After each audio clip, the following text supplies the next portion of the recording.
Thanks so much for taking the time to run this session for us today. Over to you, Heather and Molly. Great, thank you so much, Richard, and lovely to be here and lovely to see all your faces. I will just share my screen. Let me know if that's okay. Is that okay, Molly? Yeah.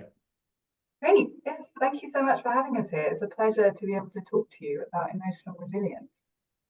I'll just share, in the spirit of sharing, I'm feeling a bit of like nerves and excitement, like I can feel my heart beating. But yeah, it's really great to be here and be able to share this with you all. So we'll give you a bit more of a personal intro, sharing our own resilience stories later. But just so you know a bit about us, I'm Heather, I'm a coach. I'm working with change makers who are feeling overwhelmed to help them find more clarity and confidence and support them to feel happier and more fulfilled. Molly? Yeah, I'm Molly, and I'm a coach and facilitator. I support individuals and teams who are struggling to find a balance between well-being and the impact they want to have in the world. Thanks. So before we dive in, we're going to connect with each other and start by sharing what we're all grateful for today. So Dom is kindly helping us put you into breakout rooms. So we'll do 4 minutes with 4 people. Just ask you to share what you're feeling grateful for today. And you can just go around the room and you share. And if you can't participate in breakout rooms, that's fine. We'll be back in a few minutes. Thank you. Welcome back. I hope you enjoyed sharing what you're grateful for and hearing about others. I love hearing about others' gratitude. I feel like you get a little glimpse of what brings something joy. Mine is gratitude for you all being here today and also for being able to host this with Molly. It's our first webinar together, so we're very excited and also very open to feedback. So if you have any thoughts at the end of the session, we'd love to hear them. And I'll now pass over to Molly to share more on why we're here. Thanks, Heather. So yes, why have we decided to focus this webinar on emotional resilience in uncertain times? There's a lot of evidence showing that for those who are directly affected by the climate crisis, there is a rising threat to mental health, from emotional distress to anxiety, depression, and grief. There is also a rise in eco-anxiety across the world, and a recent 10-nation survey found that 84% of people aged 16 to 25 were at least moderately worried about climate change. And nearly half said that their feelings about climate change negatively affect their daily lives. So, what does emotional resilience mean in this context?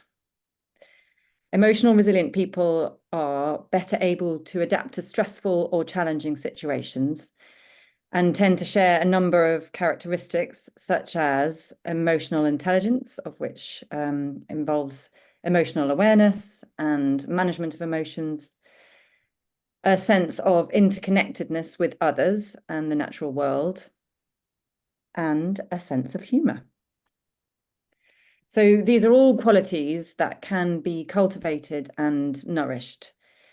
And by making space to do so, we can ensure that we can keep showing up and making the positive impact that we want to make in the world from a place of balance and of well-being.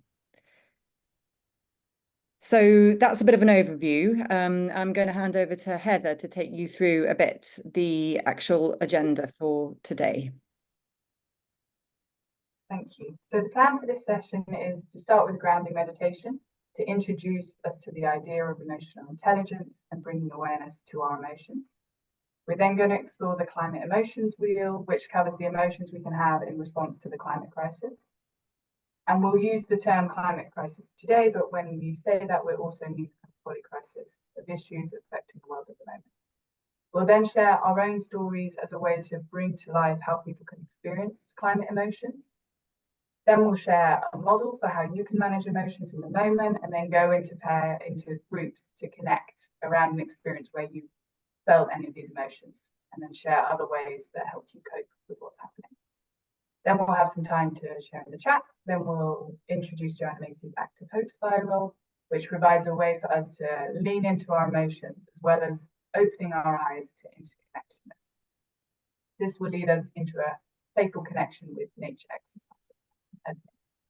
And just in terms of agreeing how we're going to be together for this hour and a half, we want this to be as safer a space as possible. So to help us with that, please keep what's shared in the breakout groups within your group. And this session is being recorded, but if there's anything shared here that you don't want shared more widely, then do let Dom and Rich know. If you have your cameras on, then please do, although I just saw Giles' excellent point, so please just do whatever you're comfortable with.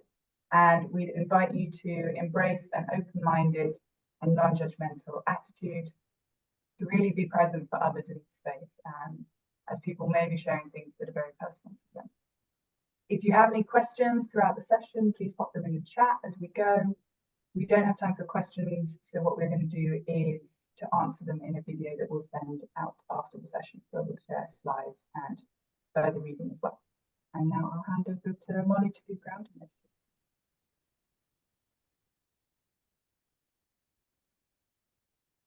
Okay, thank you. So yes, we are actually going to start with a short grounding meditation, so as to bring our conscious awareness into the present moment.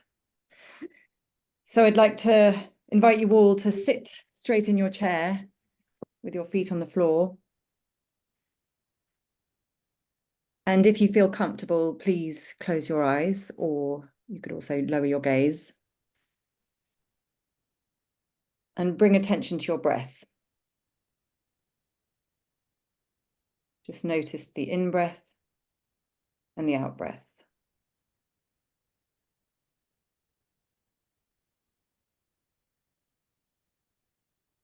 Notice the weight of your body on the seat, your feet on the floor, the contact of your clothes on your skin.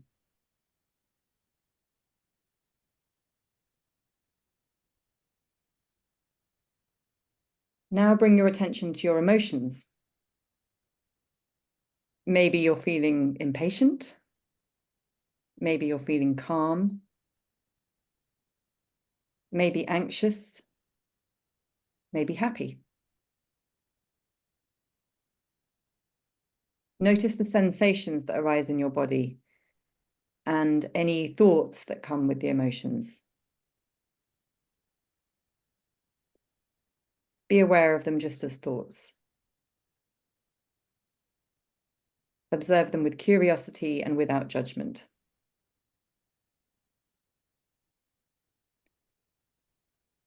Allow yourself to just sit with and notice the movement of thoughts, feelings, and physical sensations in your body.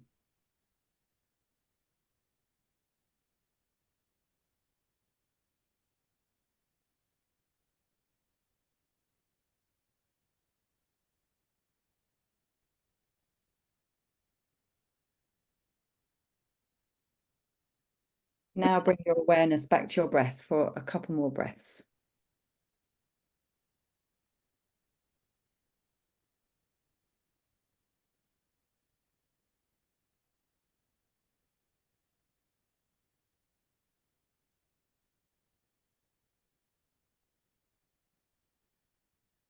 And when you're ready, open your eyes or raise your gaze.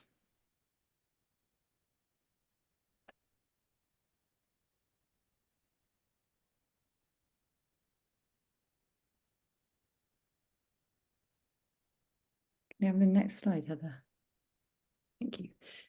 So, emotional intelligence. So the meditation that we've just done was, we thought about doing it because we wanted to bring our attention to our emotions. And we noticed the sensations that arose in our body in relation to those emotions. Because that is what emotions are. They originate in our body and prepare us differently for action. So as you can see on this slide, there are 5 universally recognized emotions.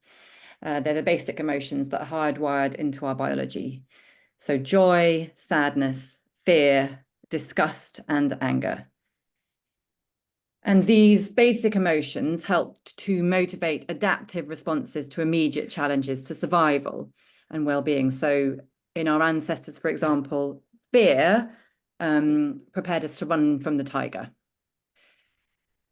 So So I imagine many of you might have come across Daniel Goleman, the American psychologist. So he talks about the fact that our ability to integrate the emotional brain with our rational brain is what gives us emotional intelligence. So our rational brain enables us to bring attention to what we're feeling so that we can evaluate what the emotion is telling us and make a decision as to how to act. And this is known as self-regulation. Step one, therefore, is bringing our attention to what we're feeling. And for that, Heather is going to introduce us to a climate emotions wheel developed by the Climate Mental Health Network, based on research by the eco-anxiety expert, Panu Pikala. Heather. Thanks, Mark. So what are we feeling in relation to what's going on in the world? This is the climate emotions wheel, and there are 4 main categories, which are similar to what Molly just shared. That are sadness, fear, anger, and positivity. And within them, there's further feelings like despair, frustration, shame, overwhelm, all of which are common emotions that people face. And rather than seeing these emotions as kind of our own issues, we can see them more as a result of systemic issues and linked to the bigger picture. Like we feel this way because we are connected and we care about what's happening. And emotions are messengers who are telling us that something's up and they're calling us to act. So Joanna Macy, the eco-psychologist behind Active Hope, says that of all the dangers we face, none is so great as the deadening of our own response. Now, often we can ignore or resist, distract ourselves, or kind of push these emotions down because they can feel really like big and heavy. But when we deaden our emotional reactions to the crisis, we can end up feeling disengaged, discouraged, and defeated. So we'd like to illustrate this by telling you a bit about the emotional journey we've both been through in relation to the climate crisis. And we'll share quite a lot of the words from the climate wheel, so do listen out to them. So I started my career 10 years ago in international development. I worked in PwC's sustainability team. I then went on to lead on sustainability at a company called Oddbox. And during that time, I learned a huge amount about climate change, ecological breakdown, injustice, and my emotional reaction to it all really intensified, particularly over the last few years. How I thought, how I behaved, like completely changed to try and be as sustainable as I could. And with that came a lot of shame and a lot of guilt for the way that I was living and had lived, and guilt of not being able to do more. I also felt a lot of grief for the world. I remember watching Attenborough's Planetary Boundaries documentary, and tears were just streaming down my face as I watched it. And I cried myself to sleep. I just felt this hopeless, powerless feeling and really quite panicked and fearful about the future. I remember feeling lonely as I didn't think anyone else got it like I did, and I didn't talk about my feelings. I don't even think I could have identified them in this way at the time. I often felt frustrated and disappointed by the lack of action, and was generally feeling anxious, overwhelmed, and worried about the future.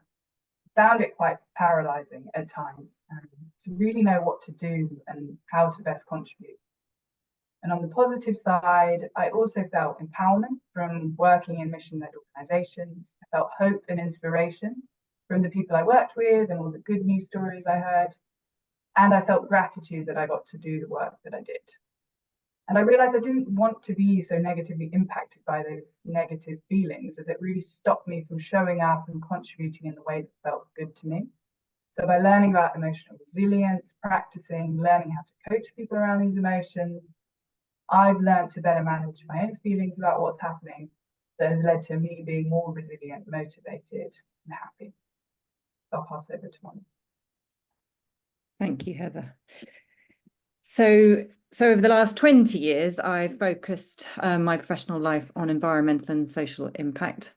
So for the first decade, I was in international development. And then for the last 10 years, I've worked in the field of mental health. So whilst I've had a awareness of the realities of climate change for a while, it wasn't until about 5 years ago that grief and fear really knocked me sideways. So I was the mother of 2 young children, and we just arrived to a new life in the Canary Islands, which is where my husband is from. And the month that we arrived, forest fires ripped through the heart of the island, razing 10,000 hectares of land. At the time, I was gripped by a fear for what my children's future would look like, and a sense of outrage at the injustice for future generations. It turned out to be a very clarifying moment for me, and I decided to put all my energy into founding and coaching a team of passionate young environmentalists on the island to support school and urban composting initiatives across the island to regenerate desertified soils. So it wasn't all plain sailing. Doing this work was incredibly frustrating, very disappointing at times. I felt quite anxious a lot of the time, quite overwhelmed, felt like pushing a boulder uphill. But it also inspired me with a lot of hope, because I saw the ways in which our work together flourished. And indeed, in fact, the team continues to flourish and is still doing great work in the Canary Islands. So I felt and still feel incredibly grateful for the ways in which my engagement with the climate crisis has brought me together with amazing people, not least, obviously, Richard, who hosts the Positive Nature Network, and Heather, who I met on a climate change coach training just over a year ago.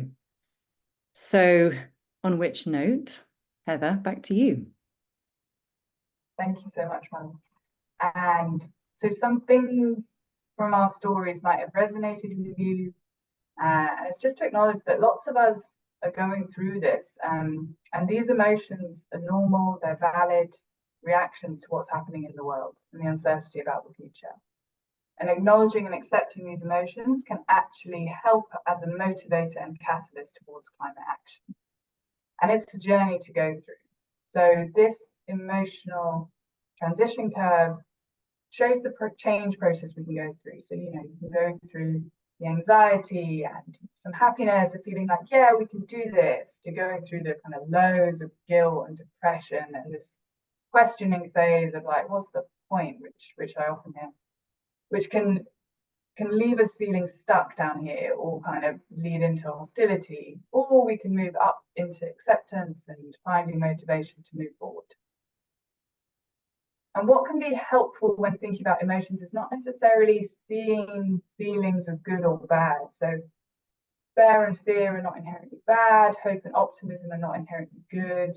Caroline Hickman's work, which is where this comes from, shows that there is meaning in every emotion, and sometimes we need to feel the negative ones. And it's about moving from this kind of either or, good, bad mindset to a both and way of thinking, and just recognizing and welcoming emotions as messengers. We're not trying to resist them or just kind of seek out the good ones.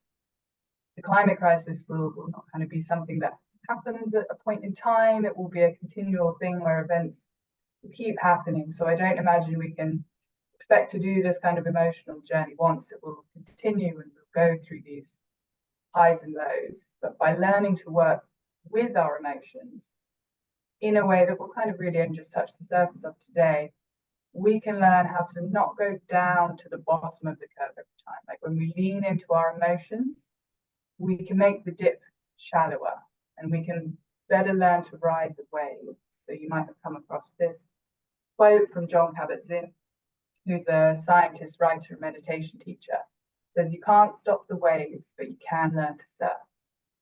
And this is just about learning how to surf, so that even if the waves get bigger, the more we learn and practice managing our emotions, the more able we become to stay up even when the waves get big. So learning how to acknowledge and welcome the feelings is a key first step, so that we can find ourselves in a more resourced, motivated place to move forward. So Molly is now going to share a model for how we can listen to our emotions, and then you'll have the opportunity to share with each other.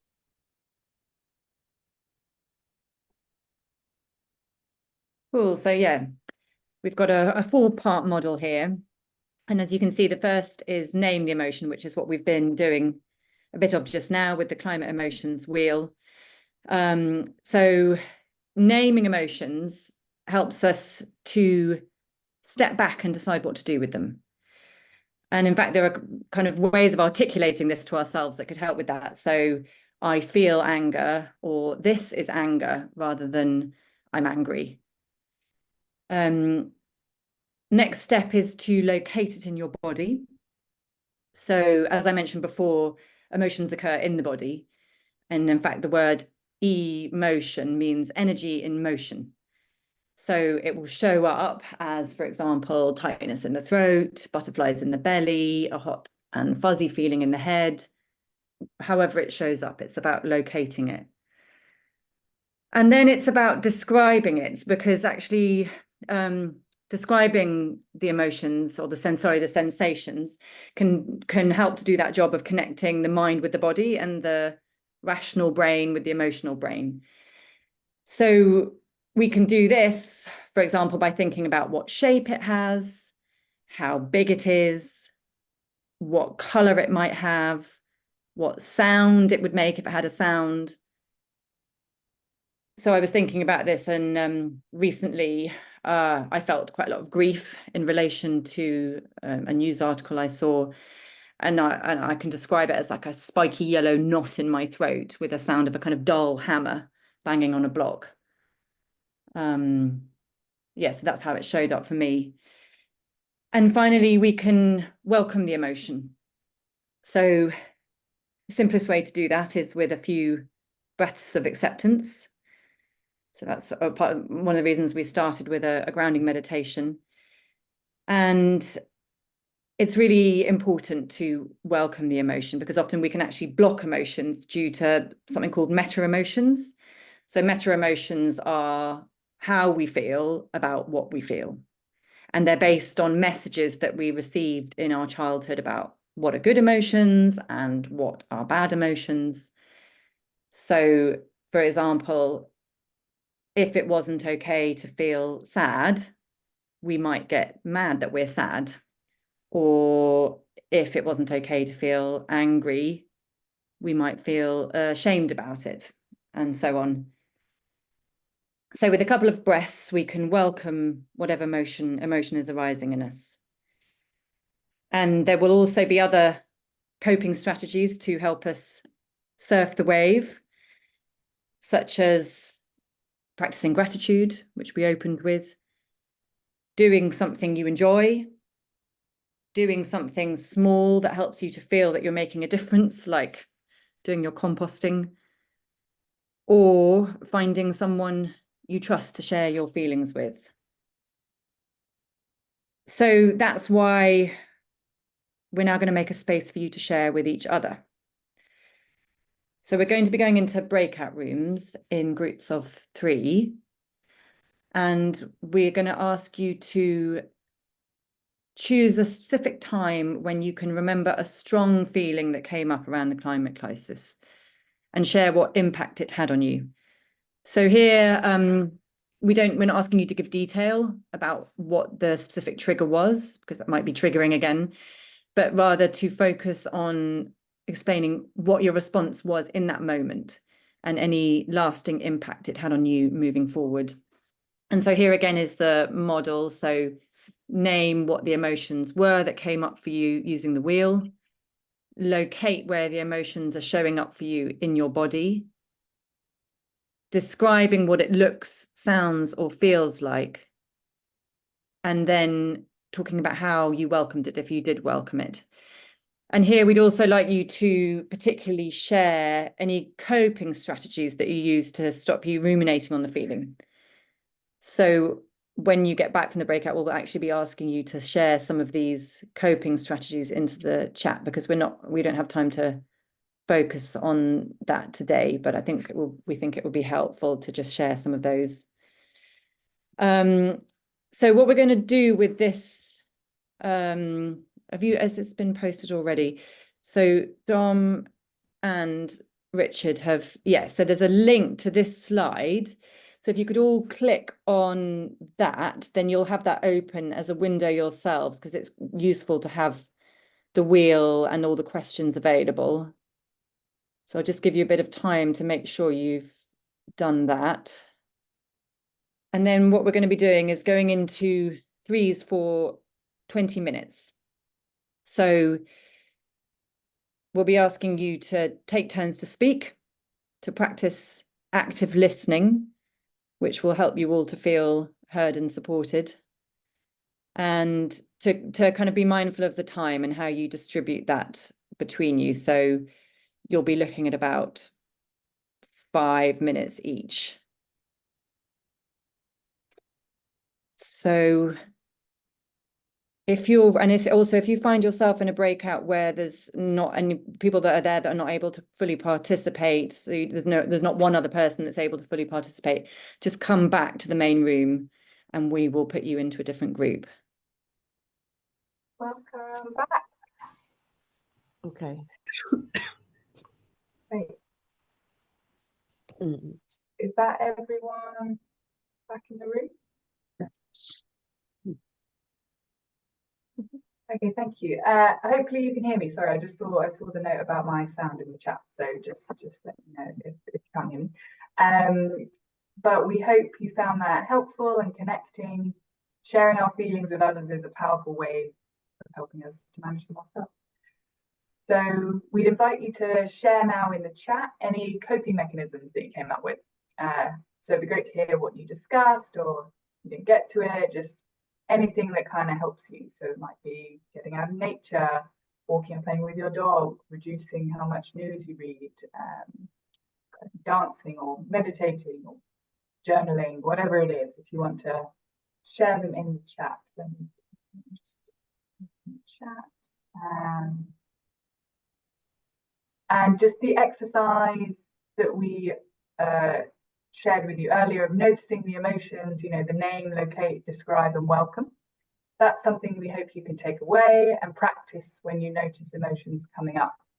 So going through that process in your mind or speaking it out loud to someone, similar to the meditation that Molly led at the beginning. It's about that, getting quiet and noticing what's present and welcoming it, breathing into it. And it takes practice to be able to do it when the emotions are more intense, but it helps if we practice when it's less heightened. So hopefully you can take that away. And well, thank you very much for sharing. Richard's saying, do something creative, draw, paint, and write. It's a great way to process feelings and connect with others. Yes, creativity is amazing. It really takes you, sometimes it takes you into that kind of flow state where you're just like, you're in it and you feel like you're really just with whatever you're doing. Exploring where I live. Yeah, that's amazing. Getting out into nature, just seeing, noticing what's about. In terms of Jacob, a reminder. Sorry if you got cut off and you didn't finish your conversation. Thank you for the feedback. Walking through old growth forest. Nice. Yeah, I love walking through the trees, and you can just look at, sometimes I just look at like the bark on the trees, or just the way that they are, or just like how massive they are, and it's like, wow. Engage with others and actually approach the topic in a non-confrontational way. Yes, I saw a TED talk this morning that someone had shared that was like the most powerful thing you can do on climate action is to talk about it, and that kind of, you know, being able to do it in that non-confrontational way is so meaningful. Connecting with like-minded people, taking action, going to demos, signing petitions, looking after myself, connecting with organisations such as Flight Free, hearing about what other people do. I'm intrigued what Flight Free means. I assume that's kind of like how to help people without flying. So that's great to know. And agree with signing petitions, things like that are just like, they take you like 2 minutes, but you're like, wow, if so many people did that, it would have a huge impact. Doing small things daily to take positive action, talk about your feelings as much as possible. Sharing with others seem to have helped already. That's great. Yeah, it does make a massive difference, I think, when you just actually talk about things. It just gets it out of your head and it's stuck in here. Just kind of verbalize it. Turning to your body, moving, meditating, helping others do the same, and have conversations with like-minded people. Yes, agree. I think it really helps when you kind of know people are like at your level, or they might be have gone through similar things. It's easy. I feel like there's a bit of this socially constructed silence around, it's like sometimes you're not quite sure how much you can bring up this stuff, and then when you know someone is kind of maybe going through the same thing, it feels a lot more like you can be really, really open. Growing veggies with kids, that's great. Consciously place myself in settings that are more positive, yes. Osmosis, yes. Stop reading and listening to the news. I agree with that. I really cut down on my news intake. I'm great for it. There's so many great ones. I feel like I need to take these all away and just like put them somewhere. Surround yourself with people that care. Kit in our group hit the nail on the head when he said spending time with other people who have similar values around climate. I agree. And I feel like from kind of coaching, I'm also doing some research with sustainability professionals at the moment to understand their emotions. And it's like often they're not working with people who have similar values to them, and it really like can feel quite isolating. So that like having groups where you can come together with people who have similar values to you is so powerful. And I'm like, there's so much power in being collective, like collectively pushing together, like networks like this are really powerful. Change small things. Yes, reminding myself to focus on what I can control, create boundaries. Yes, I used to work in sustainability too. I like that. Be able to create boundaries and look after yourself first. Not feeling like you have to do everything in your work and that it's all on you. I feel like it's really important. Reminding myself of the responsibility we all have. Hopelessness is not an option. Meeting other people with shared concerns. Daily noticing nature. Yeah, there's just noticing those little things, finding awe and wonder in wherever you are. Sometimes we go away to, find these amazing sceneries or see something different. It's like you can actually see beauty like wherever you are if you just kind of notice. Making a decision to act from the feeling rather than reacting emotionally, then doing it. Acknowledge that I'm open to learning. Learning is activism. Yes, the more we learn, the more we can do, the more we can talk about it, the more we can share, we might inspire others. Music as well, like the creativity, joyful activism, disobedience, dance routine. That sounds great. I love dancing. I'd love to know more about that. We share these after the session. They're really helpful. Is there a way to share them, Richard or Dom? To take a chat? Yeah, absolutely. We'll share all of these on our mailing list when we send out the notes at the end. Okay. Awesome. Thank you. Save the chat. Yes, Richard. Okay. Thank you so much for sharing. That was like amazing to read. And I feel, very inspired by all of that. So I will now pass over to Molly, who's going to talk us through Active Hope.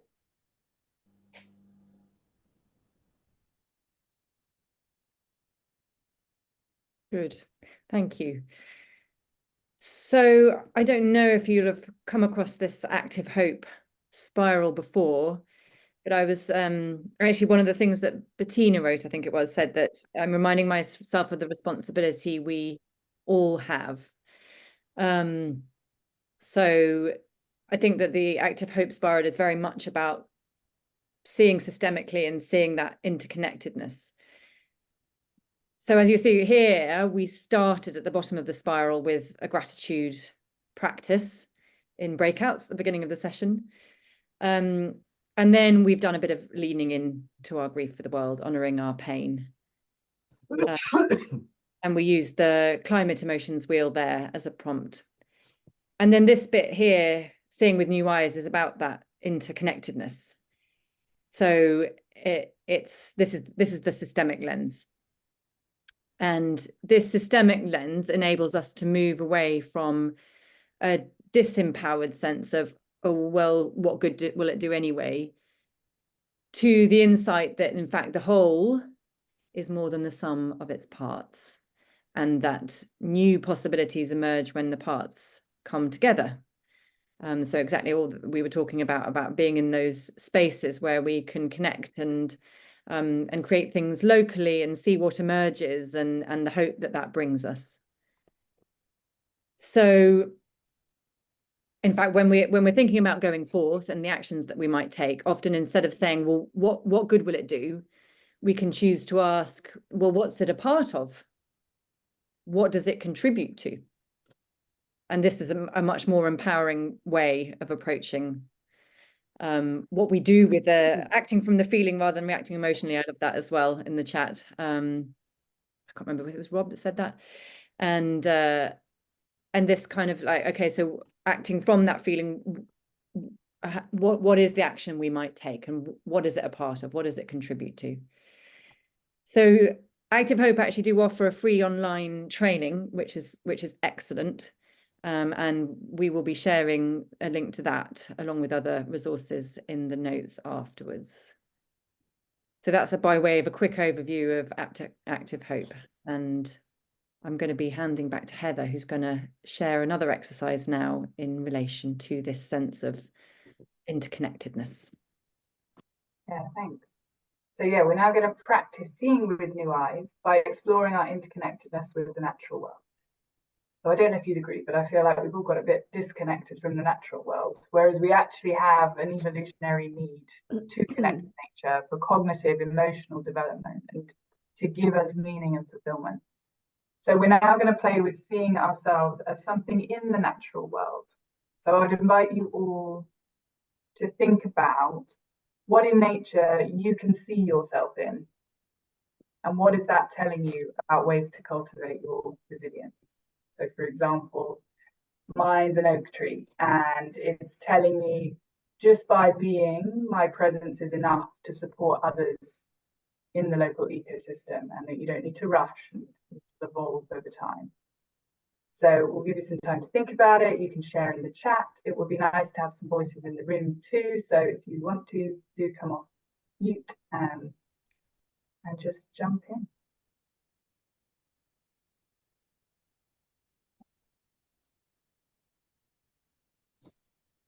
I love this idea. This is a great idea. Can you hear me? Yeah. We can hear you. Can I have a go then? Yes, please. I'm feeling like I might be a beaver because beavers are so helpful, or try to be helpful. They don't always get it right. Like with, slowing down flooding, they're cutting down their trees, they're making their leaky dams so that the flooding is put off downstream, because they do a lot of work with rivers and the Southwest Rivers Trust. I just like the idea of being a beaver. It's just made me feel very happy, and I love water, and getting out in the middle of nowhere is absolutely perfect. So for me, I think I want to be a beaver. Yeah, amazing. I love that. Thank you for sharing, Paula. No problem. You deserve it.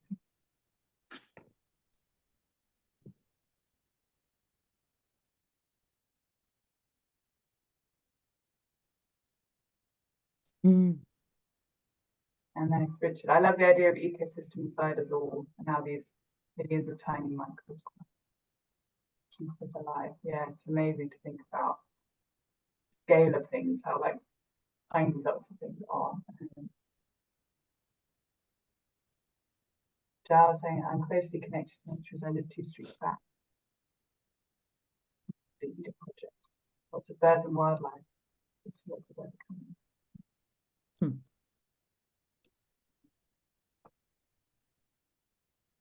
Would anyone else like to share what in nature they can see themselves in? Oh, I didn't know Giles, the neighbours, good. Storms.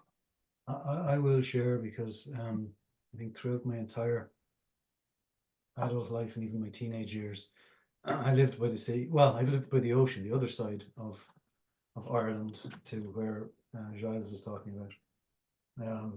But I always gravitate towards a headland overlooking the beach, whether it's day or night.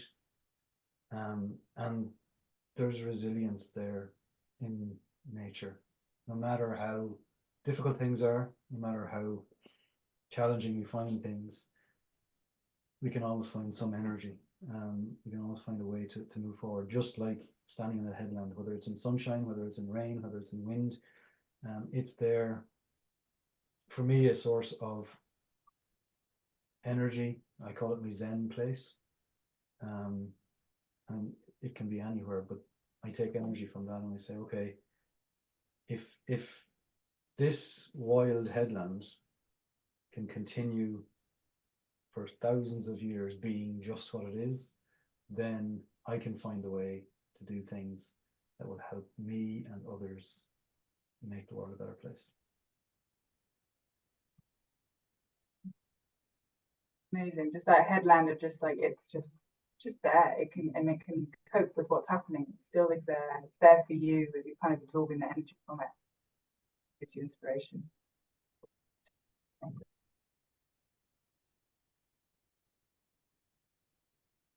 Got Sarah saying, I think I'm water. You can cram me into a channel and I might be sort of useful, but if I'm just allowed to flow, I'll do much greater things. That's good. Being part of the system of nature and not a separate part, the importance of understanding my actions and how they affect nature. Garden is fine. Thank you, Andy.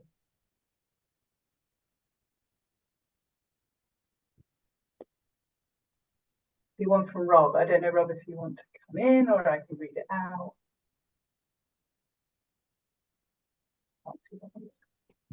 Yeah, I'm happy to join you. Yeah, I don't know. I just went to a river.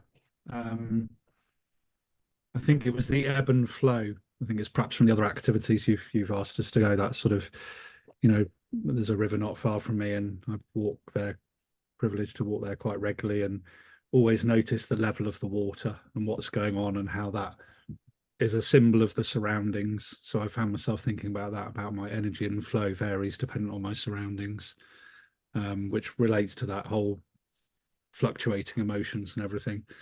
But then also in my activism, as a river, I can shape things, but I'm aware in some settings, in some surroundings, if you go too quick, you can flood people, and that's not pleasant for them, and not particularly helpful.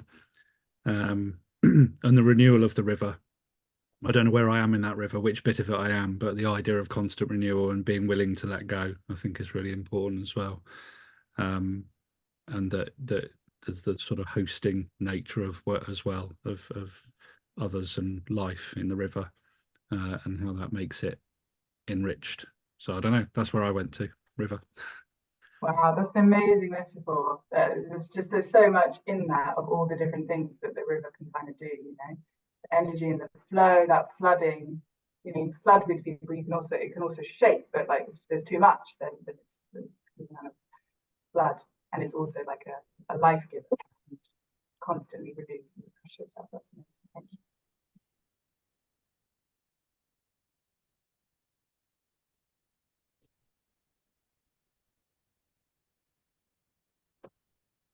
Richard, sharing around waterfalls.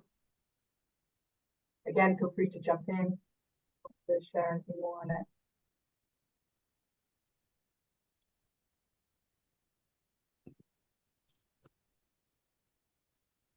Not sure if I'm the rock or the water or both. Yeah, maybe.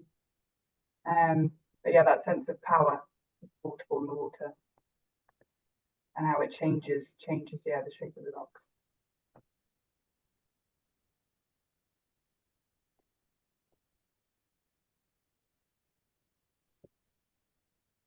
Any others?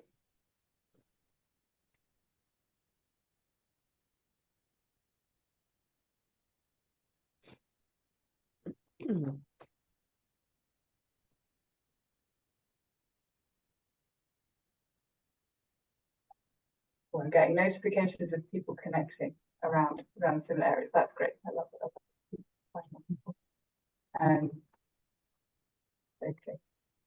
Okay, nice. Well, feel free. Was an earthworm. Great. Might emerge. Okay, well, feel free to keep sharing. Or to think about it. Molly and I are doing a similar coaching training course at the moment, and it's like the power in metaphors is just so incredible for kind of taking you out of like what you're in and just putting words into something that and sense making in a way that words can't necessarily do, or like our rational minds can't do.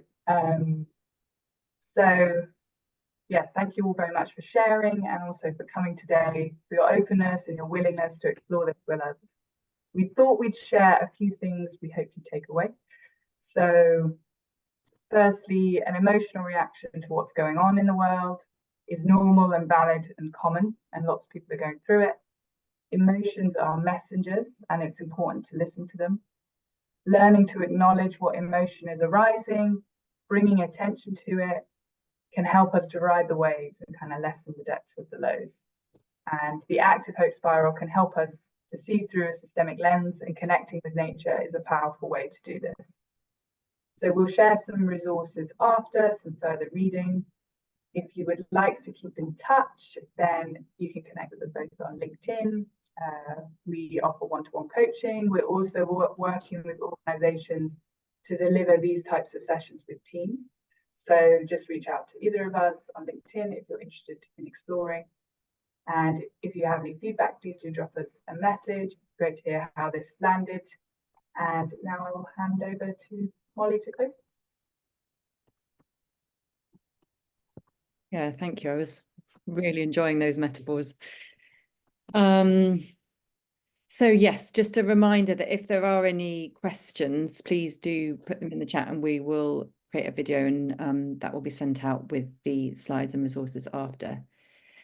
And so I'll be handing back to Richard in a moment. And before I do that, I'd just like to say massive thank you to Richard and to Dom, of course, who's been working hard on the tech.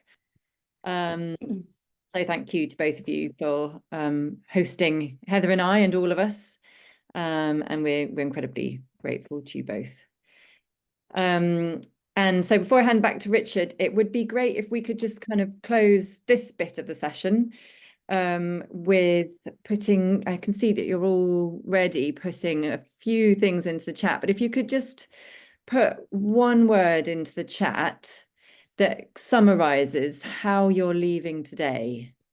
So one word, how you're leaving today. Uplifted, thank you. Calmer, calm, hopeful, calm, enthused, encouraged, calmer, energized, lighter, calmer.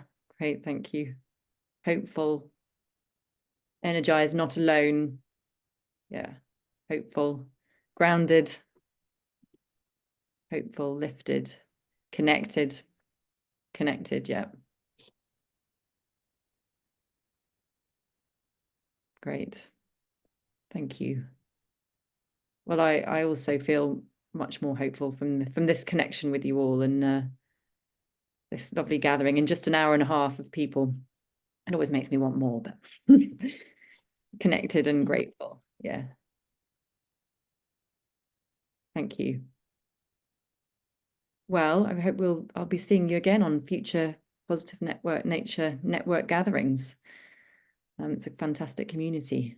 So on which note, back to Richard.